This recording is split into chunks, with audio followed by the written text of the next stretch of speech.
지금 미국의 정책은 철저하게 계산된 표심 사기다. 선거에는 별 영향 주지 않는 말폭탄. 그러면 만약에 트럼프가 된다면 트럼프가 큰일이죠. 근데 제가 볼 때는 바보가 아닌 이상 4년 전에 썼다가 실패한 무역 전쟁 다시 할 거냐? 그럴 가능성이 없어 보여요. 근데 제가 볼 때는 금융 전쟁일 가능성이 있어요. 1순위 정책이 IRA를 폐지하겠다. 전기세 보조만 주겠다는 거죠. 제가 볼 때는 그 리스크가 더 커요. 지금 뭐 관세니 무슨 뭐 무역 전쟁이 한 것하고는 게임이 안 될 정도로 더 크다. 중국경제금융연구소의 전병서 소장 모셨습니다. 어서 오십시오. 안녕하십니까? 예, 소장님 오랜만에 뵙습니다. 네, 그러네요. 예. 관세 전쟁, 무역 전쟁, 기술 전쟁 너무 다 전쟁자만 붙이는 거 아닌가 싶긴 한데 지금 다들 좀 신경이 날카로워져 있습니다. 바이든과 트럼프만 하더라도 우리가 좀 더 세게 나갈 거야 라고 뭐 공약을 발표하고 있는 상황인데 왜 이렇게 양극화가 뚜렷해지고 있는지에 대해서부터 지금 상황들 한번 살펴주시겠어요? 뭐 선거판이 벌어지면 표에 도움이 되면 양전물도 마신다고 그러잖아요. 네. 그래서 지금 뭐 미국의 정책은 백투더 퓨처가 아니라 백투더 패스트, 과거로의 회귀. 그래서 4년 전에 했던 무역 전쟁을 다시 꺼내 들은 것은 이것은 철저하게 계산된 표심 사기다. 그렇게 봐야 될 것 같고 차트 잠깐 보시면 지금 작년 9월 이후로 그 바이든 대통령이 트럼프를 한 번도 이긴 적이 없어요. 네. 근데 아주 묘한 타이밍이 4월 달하고 지금 5월 달에 그 지지율이 1% 안쪽으로 이제 근접했어요. 네. 그래서 4월 달에 트럼프 대통령의 그 뭐 특기라고 해야 될까요? 전면 특허가 보복 관세인데 네. 바이든이 이제 통상 문제를 들고 나왔더니 약간 약발을 먹었고, 그래서 지금 같은 경우는 이제 트럼프가 유죄 판결 받으면서 이게 이제 확 줄어들었어요. 그래서 결국은 이게 트럼프의 지지 세력을 데려오기 위한 전략, 그것은 이제 공화당의 주로 텃밭이 전통산업이니까 예. 이번에 이런 뭐 전기차니 배터리냐는 것은 러스트벨트의 표심 데려오기 뭐 이런 건데 효과가 있을 거냐는 부분은 뭐 남은 베껴가지고 2등은 할 수 있지만 1등하기 좀 어렵죠. 그래서 이번 그 뭐 말씀하신 것처럼 험악한 그 보복 관세 50% 100% 뭐 이러는 거는 이거는 선거용이다.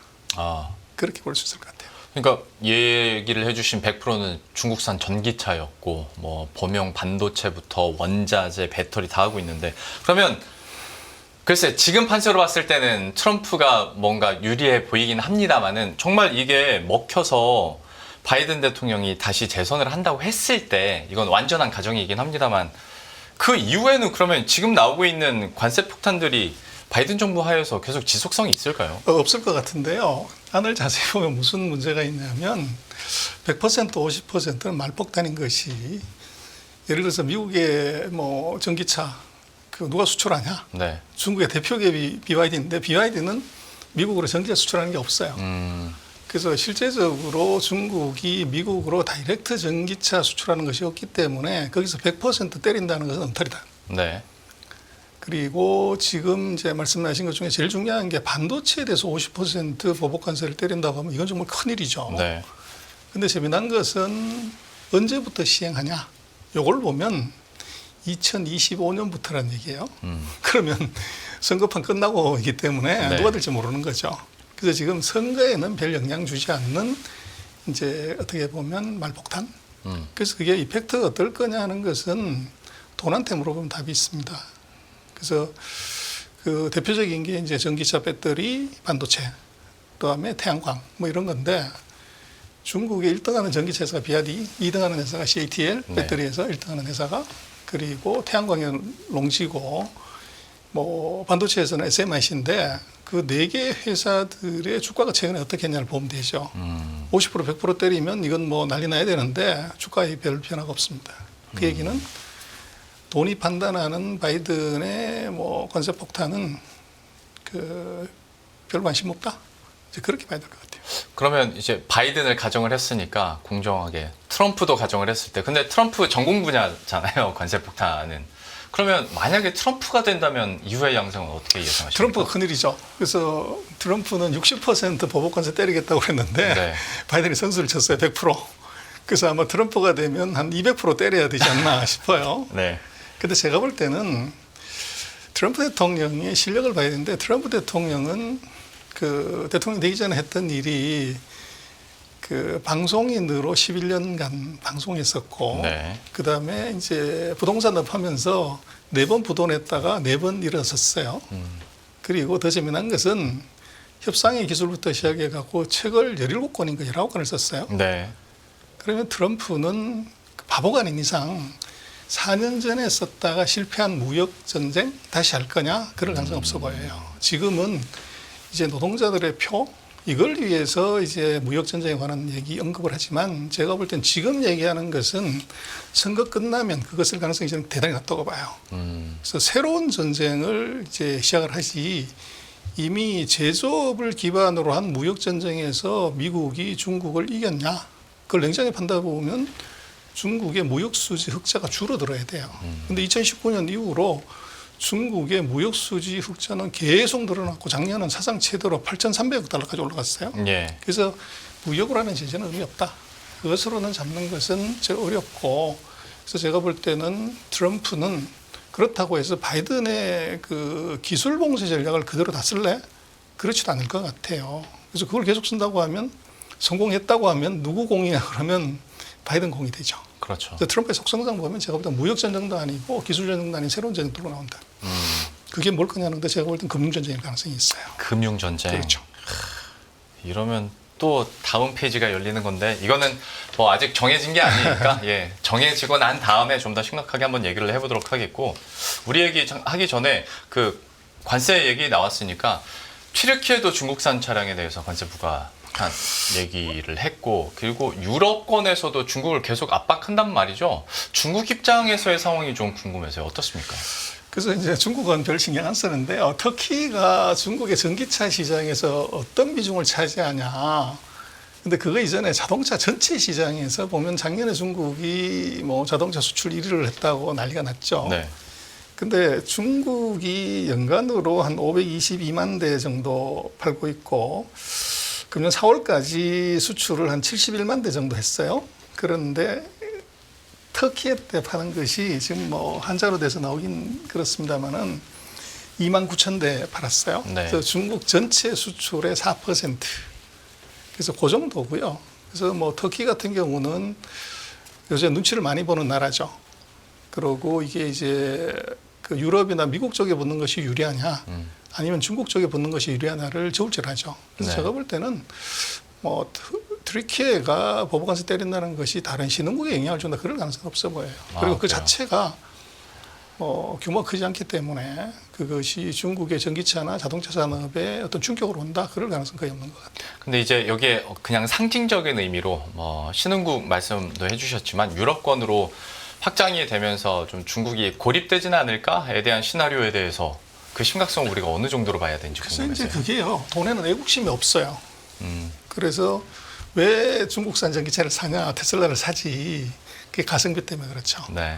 성능은 뭐 테슬라보다는 못하지만 가격은 훨씬 싸고. 네. 그래서 뭐 유럽이나 이런 나라들도 경기가 안 좋기 때문에 이게 가성비에 대한 수요가 굉장히 커요.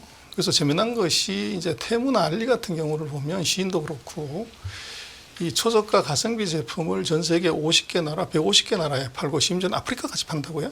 이유가 뭐냐? 경기 나쁜 지금 K자 경기 회복, 잘 사는 놈 더 잘 살고 못 사는 사람 더 나빠지는 그것 때문에 저가품에 대한 수요, 가성비에 대한 수요가 굉장히 큰 거죠. 그래서 자동차도 제가 볼 때는 똑같은 현상이고 중국의 가성비를 이길 수 있는 전기차가 나온다고 하면은 그것은 맥센스예요. 네. 근데 최근에 보면 이제 중국이 보복관세 때린다고 그러니까 이게 $10,000대의 전기차를 출시를 해버린 거죠. 그러면 지금 한 $40,000, $50,000 정도 가는 차들에서 $10,000 되면 반토막을 낸 거예요. 네. 그러다 보니까 이게 이 가성비를 따라갈 놈이 없으면 그것이 이제 실효성이 굉장히 떨어지는. 그래서 싼 것 찾는 사람의 본성, 뭐 이거는 쉽게 막기 어려울 것 같아요. 그 말씀하시니까 생각나는 게 중국에서 이렇게 뭐 100% 관세 이렇게 때려버리면 결국에 유럽 쪽으로 중국산 저가 제품들이 어마어마하게 풀릴 거다라고 전망하는 분들도 있더라고요. 그거는 좀 그 말이 안 되는 게요. 100%를 때린다는 게 미국이 때린다는 건데 네. 중국은 미국으로 수출하는 게 없어요. 그러니까 실제적으로 실효성이 없는 얘기고. 그러면 역외 수출까지 만약에 포함이 된다면 뭐 역외 수출이라는 게 지금 중국 같은 경우 수출하는 것이 유럽하고 아시아에 수출하는 것이지 미국이 하는 건 없어요. 그리고 오히려 이제 아이러니는 중국산 테슬라 자동차가 유럽으로 수출이 되죠. 그래서 유럽에 아직 공장이 없기 때문에. 네. 그래서 그거를 이제 원산지 규정으로 따지면 유럽이 만약에 같은 이제 원산지로 로컬 컨텐츠를 메이드 인 차이나는 50% 100%를 때린다고 하면 테슬라의 영업에 크게 이제 타격을 받죠. 네. 그래서 그런 의미가 있고, 그래서 지금 같은 경우는 이제 뭐를 봐야 되냐면 그 규모의 경제라는 걸 봐야 될 것 같아요. 그래서 미국이 한 130만 대, 150만 대 시장인데 중국이 작년에 890만 대인가 뭐 그래 한 7배 가까운 시장 규모인데 네.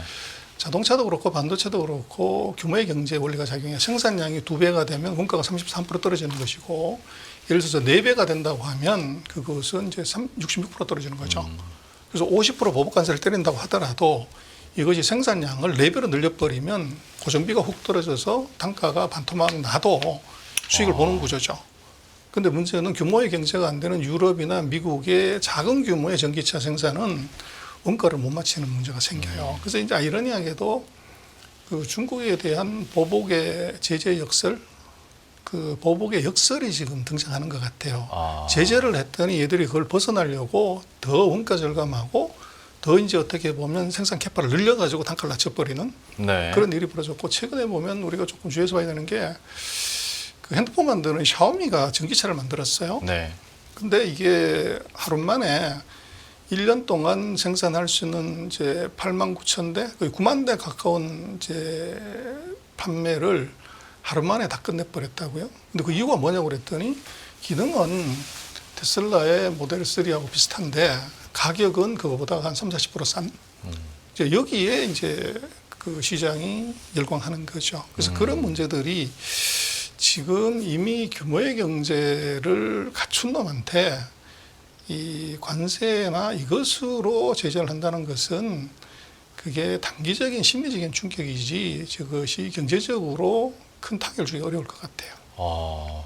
그렇다면 우리나라의 경제에 대한 영향도 좀 여쭤보고 싶은 게, 사실 앞에서 제가 그 판을 깐 이유가 중국을 압박하게 되면 우리 기업이 일시적으로 뭐 수혜로 받을 수 있고, 근데 또 장기적으로 봤을 때는 중간재 수출이 뭐 떨어지면서 또 타격받을 수 있다, 뭐 이런 얘기들도 많이 하던데, 중국이 규모의 경제로 밀어붙이면 이건 또 좀 다른 얘기가 되는 겁니까? 그렇죠. 그래서 지금 미국을 놓고 보면 어차피 지금 중국이 못 들어가기 때문에, 또 미국은 지금 배터리를 못 만들어요. 그래서 미국 시장에서 한국에 뭐 중국에 대한 어떤 제재든 간에 그것은 우리한테 플러스 요인이 되지만, 문제는 미국 내부의 문제가, 만약에 트럼프가 되면 1순위 정책이 IRA를 폐지하겠다. 네. 전기세 보조만 주겠다는 거죠. 그렇게 되면 우리는 지금 미국에다 공장이니 투자니 이걸 이제 배터리 전기차가 왕창 지금 하는 판이기 때문에 제가 볼 때는 그 리스크가 더 커요. 그래서 트럼프 리스크가 한국의 전기차나 배터리 산업에 주는 충격, 이것은 지금 뭐 관세니 무슨 뭐 무역 전쟁이 하는 것하고는 게임이 안 될 정도로 더 크다. 예. 그래서 오히려 미중 관계 악화로 인한 우리의 충격보다는 미국의 정치적인 이제 세대 교체나 정권 교체 리스크가 훨씬 더 커 보이고, 그다음에 우리로서는 이제 새로운 미국의 대통령이 만약에 등장했다고 하면 우리로서는 양박으로 터질 수 있는 가능성이 있어요. 첫 번째는 지금 트럼프가 얘기하는 프렌즈, 친구하고 동맹하고 바이든이 얘기하는 동맹이 달라요. 그래서 바이든은 소위 말하는 가치 동맹, 민주주의라는 가치를 공유하는 것은 우리 친구, 이렇게 돼 있는데, 그 전직이 장사꾼이었던 트럼프는 외교든 뭐든 간에 이건 돈으로 계산하는 거죠. 네. 그래서 첫 번째, 우리 그 노동자들의 일자리를 뺏고 우리 돈을 많이 뺏어가는 무역 수지, 이게 적자를, 이 무역 흑자를 많이 내나는 나라, 이건 나쁜 나라. 두 번째로 미국이 뭐 돈 많이 찍었지만 국채 발행을 계속한다고요? 그럼 이걸 누가 사줘야 되는데, 우리 친구는 우리 재정 적자를 메꿔주는 국채를 많이 사주는 놈이 친구야. 그리고 우리가 예를 들어서 해외에다가 군대를 주둔하면 군대를 주둔한 주둔 비용을 많이 내는 쪽이 우리 친구고 안 내려고 하는 것은 우리 친구 아니야. 네. 이게 이제 트럼프의 친구의 개념이에요. 그러다 보면 우리로서는 지금 굉장히 나쁜 시그널인 것이 대중적자는 이제 계속 늘고 반면으로 대미흑자가 사상 최대로 늘어나요. 네. 근데 지금은 좋지만 만약에 트럼프가 된다고 하면 트럼프의 어떻게 보면 손보는 1순위가 그 사이에 무역수지 흑자가 급속도로 늘어난 나라, 그게 1순위로 한국이 걸릴 수가 있어요, 우리가. 그다음에 문제는 지금 우리가 대미 흑자가 주로 나는 것이 자동차라든지 배터리라든지 전기차에서 많이 나는데 이것의 원자재를 어디서 갖고 오냐면 80% 이상이 중국에서 와요. 네. 그래서 중국하고 미국이 싸웠을 때 만약에 트럼프가 무역 전쟁을 한다고 할 때 이게 중국이 손쓸 수 있는 방법은 원자재로서 컨트롤을 하게 되는데 거기에 만약에 이게 배터리 원자재를 이제 무기로 써버린 경우에 네. 그 타격은 미국이 아니라 한국이 중간재 의존도가 워낙 높기 때문에 이게 문제가 되고 원자재 구독이 안 되면 미국으로 전기차나 배터리의 수출 자체가 이게 안 되는 그 대미 무역 흑자가 이게 사상 누각이 될 수 있는 위험이 있어요. 그래서 우리로서는 미국의 대선 전략이 잘 봐야 되는 것이 한국의 무역 구조, 무역 흑자 구조에 굉장한 충격을 줄 수 있는 리스크가 우리한테 존재를 해요. 네. 그래서 뭐 우리가 그 미국 대선을 모니터링하고 걱정하는 이유는 저는 오히려 그쪽 부분 미중의 전쟁이 아니라 미중의 전쟁의 돌발 사태에 한국이 당할 가능성 거기에 대해서 우리가 조심 준비 많이 해야 될 것 같아요. 아, 그래서 미국 대선 결과에 대해서 우리가 예의주시할 수밖에 없고 참. 그러니까 오픈해요. 대미 흑자가 많이 나도 눈치를 봐야 되는 상황이다 보니까 어떻게 될지 한번 지켜봐야 될 텐데 그러다 보니 이제 또 다른 편의 소식으로 우리나라는 이제 중국과 FDA 2단계 협상 재개하기로 했잖아요. 그때 이거 발표 났을 때도 사실 주식시장에서는 중국 관련주들이 좀 화답을 해줬었거든요. 이 사안에 대해서는 그러면 어떻게 좀 평가하십니까? 그래서 26일, 7일 뭐 그때 발표를 했었는데요. 지금 어떠냐 그러면 별 뭐 움직임이 없죠. 네, 지금 제자리로 그렇습니다. 돌아왔는데 제가 볼 때는 이번 이제 한중일 정상회담의 의미가 과거의 한중일하고 굉장히 다른 것 같아요. 그래서 말이 정상회담이지 실제로는 중국은 넘버 투인 총리가 온 거죠. 그렇죠. 한국하고 일본은 정상이 왔고 중국은 총리가 왔기 때문에 투 정상 원 총리 이제 이 회담이지 진정한 의미의 정상회담이 아니에요. 예. 그리고 지금 중국의 그 총리의 스탠스를 봐야 되는데 과거에 이제 중국의 총리는 경제를 총괄하는 실질적인 넘버 투였어요. 근데 시진핑 3기 정부 들어선 지금 이제 리창 총리 같은 경우는 경제를 틀어지고서 어떻게 보면 경제를 총괄하는 총리라기보다는 소위 말하는 관리형 총리, 행정부를 관리만 하는 그런 총리의 역할로 국한이 되고 이번에 이제 정부 조직법이 바뀌면서 총리가 모든 것을 주재하는 쪽에서 각 이제 무역은 예를 들어 상무부 장관이 뭐 이런 식으로 네. 분업 체계가 형성이 됐어요. 그러다 보니까 힘이 별로 없는 거죠. 그러다 보니까 FTA 2단계라고 하는데 제가 파악을 해본 바로는 26, 27일에 중국 상무부나 외교부나 공무원 홈페이지에 FTA 2단계 한국하고 실시한다. 이것의 효과가 어떻다는 코멘트가 없어요. 그래서 그거는 이제 제가 볼 때는 이번에 FTA는 한중 간의 어떤 새로운 3년, 4년 만에 이제 대화의 통로를 마치는데 거기에 한 게 의제로 들어온 것이지 이거 갖고서 뭘 할 수 있냐 그런 건 아닌 것 같고 또 그 FTA 2단계에서 얘기하는 것이 뭐 관광, 이제 문화, 네. 법률 뭐 이러는데 관광은 제가 볼 때 의미가 있어요. 다시 미중 패권 전쟁으로 돌아가서 중국 같은 경우에는 반도체 그러니까 기술 전쟁에도 대비를 하기 위해서 지금 나름 고군분투하고 있고 돈을 엄청나게 투자하고 있습니다. 그중에 또 얘기 나온 것 중에 하나가 빅펀드 3기인데 규모 자체도 워낙 크기도 할 뿐더러 지금 미국에서 규제하고 있는 이것들에 대해서 대응을 하기 위해서 장비 구매가 오히려 2배가 늘었다라는 보도도 있었어요. 다른 나라들은 다 줄고 있는 상황인데 과연 중국은 어떻게 준비를 하고 있는 것인가에 대해서 지금 상황들은 좀 어떻게 해석하고 계십니까? 중국이 반도체 굴기 자초됐다 우리는 뭐 그렇게 많이 보는데 제가 볼 때는 반대입니다. 다시 재굴기를 꿈꾼다. 그래서 1, 2기 펀드에서 64조를 지원을 했어요. 그리고 이번에 3기 펀드는 똑같은 64조를 이제 1, 2기 합친 것보다 더 큰 금액을 이번에 펀드를 만들었고, 네. 그래서 그게 이제 게임에서 얘기하는 뭐 마틴게일의 법칙, 배팅이라고 그러잖아요. 이런 것에서 2배를 이제 지르는 그 현상이 지금 나타났고, 지금 중국 같은 경우는 반도체 국산화를 목숨 걸고 한다.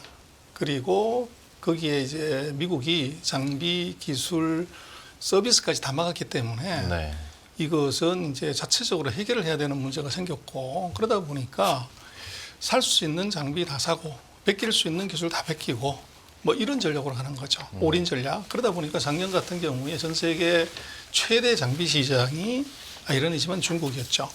그래서 그것은 이제 중국이 막히기 전에 뭐 다 사자. 이제 그런 것들이 있었기 때문에 최대 시장이 장비인데 뭐 전체적으로 봤을 때 중국이 전 세계 반도체 장비 시장이 한 3분의 1 정도를 차지를 해요. 네. 근데 앞으로는 이제 그게 줄어들거나 제로가 될 가능성이 높은데, 문제는 그건 서방 세계의 매출이 줄어드는 얘기고 중국의 시장이 없어지는 그건 아니에요. 그러면 중국이 반도체 장비 국산화를 대대적으로 할 가능성이 높아요. 그래서 이번에 64조 가까운 돈이 들어가면서 그 장비 국산화가 아마 제가 볼 때 1순위가 될 것 같고, 두 번째는 이제 AI 쪽에 칩을 만들어야 되는데 네. 거기에 이제 HBM 같은 경우가 중국으로서도 굉장히 중요해요. 그래서 아마 HBM에 대한 투자, 뭐 보조금 이게 또 파격적으로 나올 가능성이 높아요. 네. 그래서 중국도 반도체 주가들이 최근에 강한 이유는 바로 이제 그런 이유가 있고, 더 주목해야 될 것은 1, 2기 펀드를 보면 지금 차트에 나오고 있습니다만은 1, 2기 펀드에 투자했던 그 모집 금액, 자본금 말고 그걸로 해서 유발된 투자가 이게 자본금이 한 3.5배 정도 돼요. 근데 이번에 예를 들어서 이제 3,400억 원이면 65조 정도 되는데 거기다 3.5를 곱하면 실제적으로 3기에는 230조 가까운 돈이 투자가 된다는 거예요. 민간 다 합쳐가지고. 네. 그렇게 되면 지금 미국이 투자하려는 돈이 한 70조 레벨이기 때문에 미국이 지금 주는 보조금의 3배 가까운 돈이 들어간다고 봐야 돼요. 네. 그래서 이게 무섭다는 거죠. 그래서 중국이 반도체 장비나 기술을 국산화 못한다?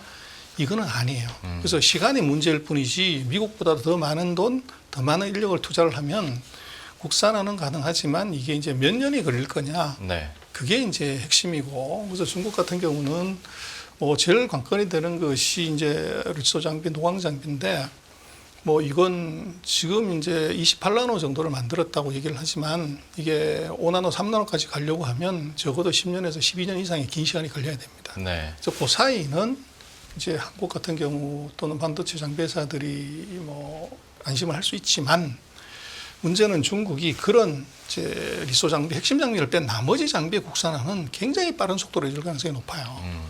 그렇게 되면 우리가 중국에 팔고 있는 장비들은 뭐 가장 중요한 핵심 장비나 최첨단 장비는 아니더라도 어떻게 보면 중국의 국산화 대상에 가장 먼저 올라갈 수 있는 장비들을 우리가 만든단 말이에요. 네. 그래서 중국이 지금 64조를 퍼넣어가지고 장비 국산을 한다고 했을 때 거기에 가장 큰 충격은 한국의 반도체 장비 회사들이 받을 가능성이 있어요. 그게 리스크죠. 예. 역시 그 한국 국내 장비 업체들에 대한 리스크도 짚어주셨는데, 뭐 약간 얘기는 해주셨습니다만 다시 한번 이건 좀 짚고 넘어가고 싶어서, 사실 금요경제로 물량을 이렇게 때려 부어서 시장을 잠식할 수 있는 부분은, 그러니까 인풋 대비 아웃풋은 확실한 걸 방금 설명을 통해서 들었는데, 어떤 고난도 공정에 대해서는 기술력이 여전히 좀 떨어진다라는 평가를 많이 받잖아요. 근데 이것도 충분히 중국에서 시간이 10년이 걸리든 말씀하신 것처럼 12년이 걸리든 충분히 올라설 수 있다라고 보시는 겁니까? 충분히 그럴 수 있어요. 그래서 이제 우리도 마찬가지지만 반도체 첨단 기술 뭐라고 얘기하지만 그 시차가 네. 앞서간 놈하고 뒤서간 놈의 시차가 6개월에서 1년밖에 안 납니다. 10년, 20년이 아니에요. 그래서 그런 것들이 하나가 있고, 두 번째는 이제 그런 거죠. 그 시칼 신공이라고 회를 썼는데 회칼로 썰면 한 칼에 쓸 수 있지만 이게 회칼이 없으면 시칼로 쓸 수밖에 없죠. 네. 뭉텅뭉텅 썰어야 되는데 이게 시칼로 4번 잘라가지고 얇은 회를 만들 수 있는 이제 수도 있다는 거예요. 근데 이게 뭐가 문제가 되냐면 지금까지 서방 세계들의 경우는 미국이나 한국이나 뭐 대만은 최첨단 장비를 갖고 와서 최첨단 공법을 통해 가지고 최고의 제품을 만드는 것이 반도체 생산의 룰이자 법칙이었어요. 네. 그러면 기존에 있는 장비를 다시 재활용해서 업그레이드 시켜가지고 첨단 제품을 만드는 거, 이거는 지금까지 반도체 업계에서 생각도 안 해본 거죠. 근데 중국이 이게 시칼 가지고서 이제 회를 뜨는 방법을 여기서 만약에 신공이 생겨버리면 어떻게 되냐. 여기에 룸이 있어요. 그래서 지난번에 보면 28나노 장비 갖고서 중국이 7나노 제품을 만들었단 말이에요. 그때 미국이 화들짝 놀랐죠. 어떻게 이게 가능하냐. 근데 그게 이제 바로 이제 그런 이유인데, 그래서 우리가 중국이 할 수 없다고 하는 것으로 전제를 깔기보다는 중국이 할 수 있다는데 이제 가정을 하고 거기에 맞춰서 들어가는 것이 안전하다는 겁니다. 그것은 아까 말씀드린 것처럼 그런 지금까지 서방 세계의 반도체 생산의 어떤 패턴 행태하고 지금 중국 형태가 다르다는 것이고, 두 번째로는 중국의 기술력이 많이 축적이 돼 있어요. 그래서 이제 예를 들면 실리콘밸리를 IC 인더스트리라고 그러는데, 그 IC 인더스트리가 인터그레이스 기시 아니고 인디아 차이나 인더스트리. 그래서 인도하고 중국 사람들이 이제 필드 엔지니어의 60, 70%가 거기라는 거죠. 그래서 우리도 과거에 그랬지만 미국에서 엔지니어로 일하던 분들이 대거 한국의 반도체 업계로 오면서 이 업그레이드가 확 되는 것처럼 중국도 이제 그럴 가능성이 있고, 정부가 엄청난 돈, 그리고 예를 들어서 인력 이런 것들을 지원하게 되면, 뭐 우리는 지금 반도체 인력 모자란다고 대학 만들자 증원하자고 그러는데 우리가 지금 뭐 학교 간의 이해관계 때문에 못 하잖아요. 네.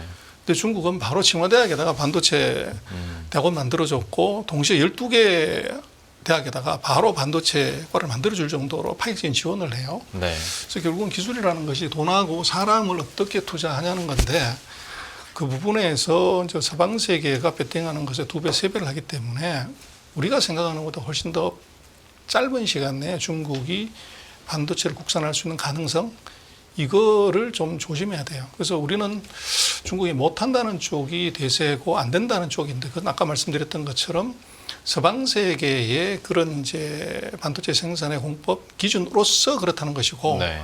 중국이 서방 세계가 다른 접근법을 썼을 때 그 리스크는 우리가 좀 심각하게 고려할 필요가 있습니다. 알겠습니다. 기술 전쟁에 대해서 이야기를 한번 나눠봤고요. 저희가 앞에서 초반에 대선 얘기하다가 이제 대선 이후에 만약에 트럼프 대통령이 된다면 새로운 전쟁, 그러니까 그때는 이제 금융 전쟁 얘기를 해주셨는데, 또 다른 전쟁 한번 제가 여쭤볼게요. 우주 전쟁입니다. 트럼프 대통령이 관심 있는 분야이기도 하고, 요즘 뉴스들만 봐도 중국은 달 뒷면 샘플 채취했다고 그러고, 미국은 유인 우주선 보내고 막 우주선을 띄워 보냈다가 다시 되돌아오고, 여기는 좀 어떻게 될 것 같습니까?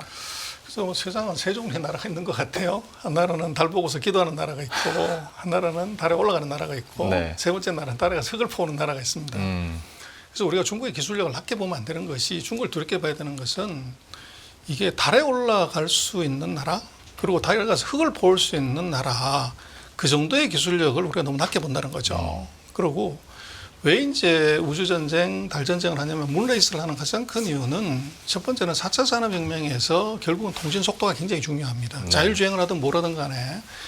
그래서 앞으로는 이제 그런 극초단파의 통신을 하려면 어떻게 보면 이제 위성 인터넷이 굉장히 중요해요. 네. 그래서 위성 오퍼레이션 하는 기술이 굉장히 중요한 게 하나 있고, 또 하나는 뭐 우주를 갖다가 제4의 전쟁터라고 얘기를 합니다. 그래서 지금 뭐 과거에는 보면 이제 예를 들면 해상권, 이제 바다를 누가 장악하냐가 세계를 좌지우지하지만, 네.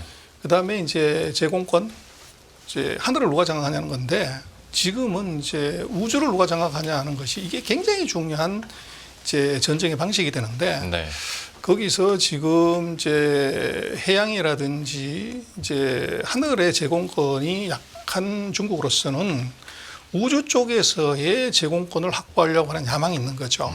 그래서 그렇게 되면 예를 들어서 이제 우주상에서 그 강한 전파를 쏴가지고서 이제 미사일이라든지 항공모함이라든지 뭐 이제 이런 것들이 제대로 작동하지 못하게 만드는 전자전을 하려고 하면 우주전에 강해야 되죠. 그리고 지금 대만을 뭐 먹네 못 먹네 무슨 뭐 전쟁이 나네 안 나네 하지만, 대만에 있어서도 굉장히 중요한 것은 중국이 강력한 이제 우주 이쪽에서의 전쟁 수행 능력이 있다고 하면 대만을 공격하거나 보호하려고 하는 이제 국가나 군사 설비 장비에 대해서 이것을 재밍을 걸어서 아무것도 이제 작동이 안 되게 만들 수 있는 거죠. 그런 것이 그게 이제 전자전 우주전의 중요한 이유가 되고, 뭐 앞으로 이제 그 새로운 패권이 이제 땅에서 하늘로 올라가는 이제 거기를 대비하는 것도 있죠. 네. 그러다 보니까 지금 중국의 우주굴기를 우리는 이제 조금 뭐 낮게 보는 경향이 있지만 제가 볼 때는 그거 아닌 것 같아요. 그래서 첫 번째는 4차 산업혁명의 중요한 이제 기술로 확보하고, 두 번째는 미중의 전쟁에서 그 제공권이 하는 뭐 제공권, 우주를 장악하려고 하는 그 파워, 이제 그것의 의미가 있죠. 그리고 앞으로 아마 세상은 뭐 4차 산업혁명이 제대로 이루어지면 제일 중요한 게 히토리 금속이 될 겁니다. 네. 그래서 히토리 금속 같은 경우는 굉장히 제한적이기 때문에 뭐 달이라든지 우주에 있는 이제 히토리를 이용한 이제 제품의 개발이나 뭐 이런 것들이 얼마든지 이루어질 수 있기 때문에 그런 서너 가지가 같이 뭉쳐가지고 이제 중국의 우주 산업 육성, 또 이제 뭐 달에 또 화성에 거기에 이제 우주 탐험을 계속하는 이유는 바로 그런 것 같아요.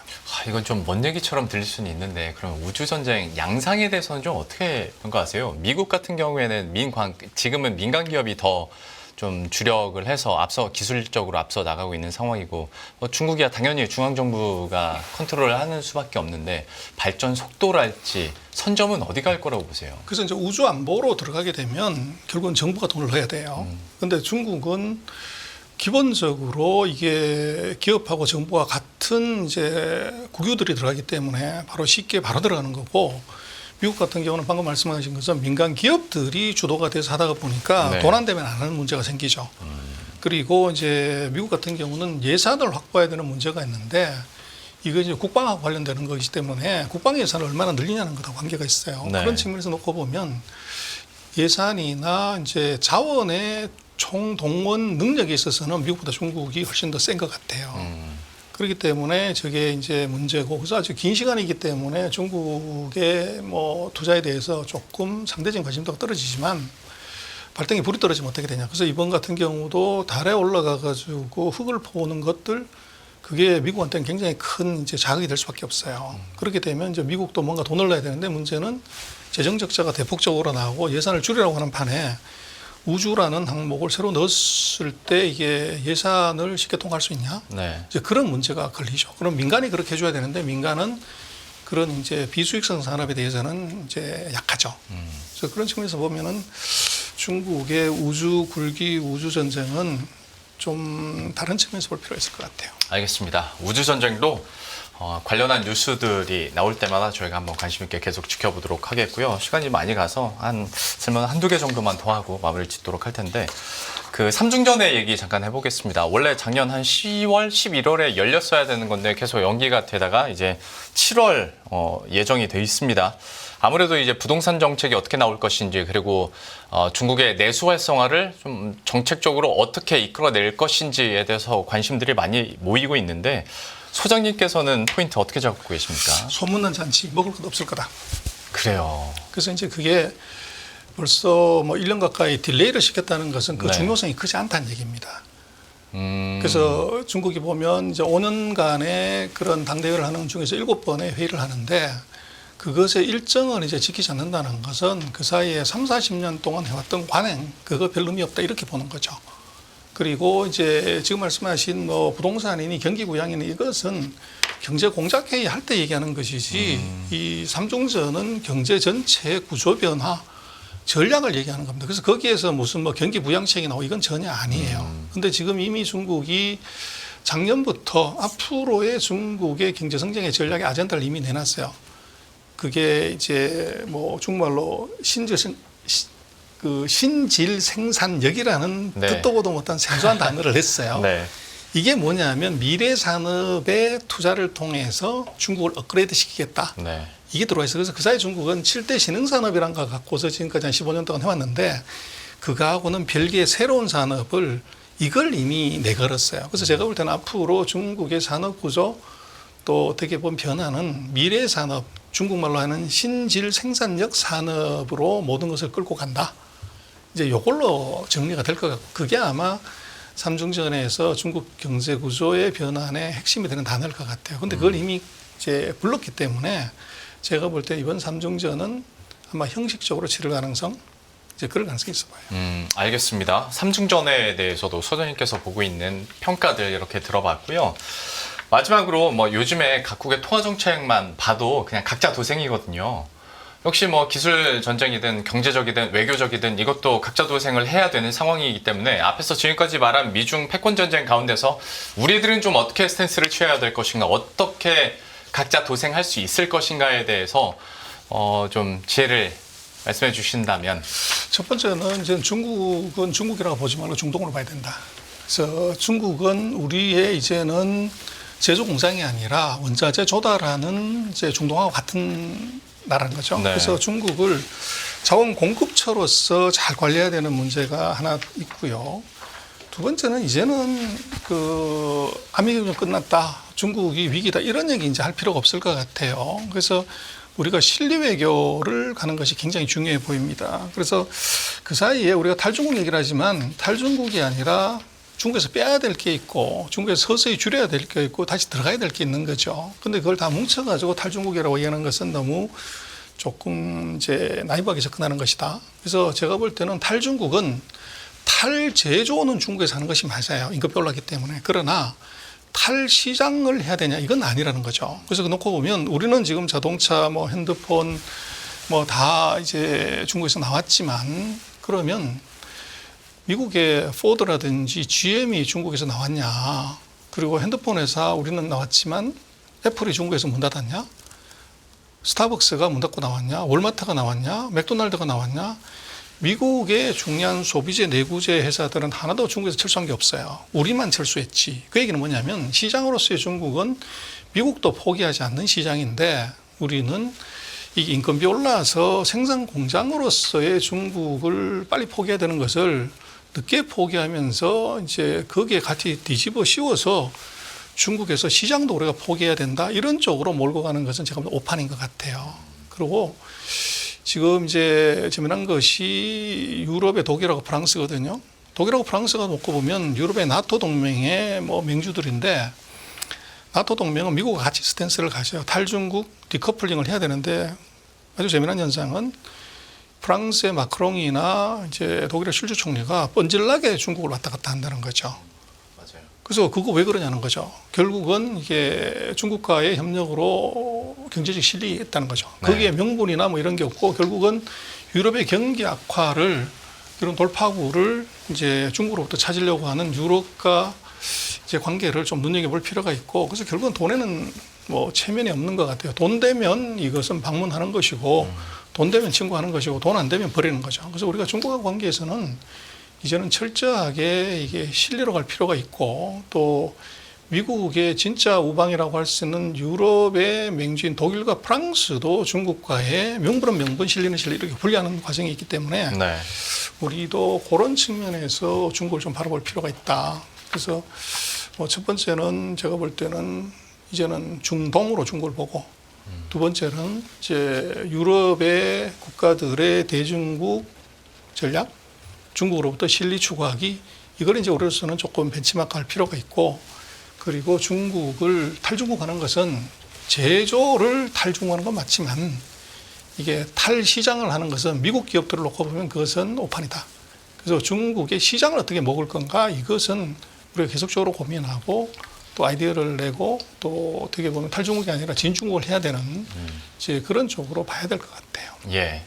우리 시장에서 투자자들이 보고 있는 중국에 대한 어찌 보면 선입견들도 어느 정도는 좀 있을 거라고 생각이 드는데요. 또 소장님과 함께 지금 상황들, 그리고 중국의 상황들이나 기술력들에 대해서 또 설명을 들었으니까 저희가 여기에 또 새롭게 이 소식들 업데이트해서 우리들의 투자 전략이나 앞으로의 경제 전망들 한번 여기에 대입을 시켜보도록 하겠습니다.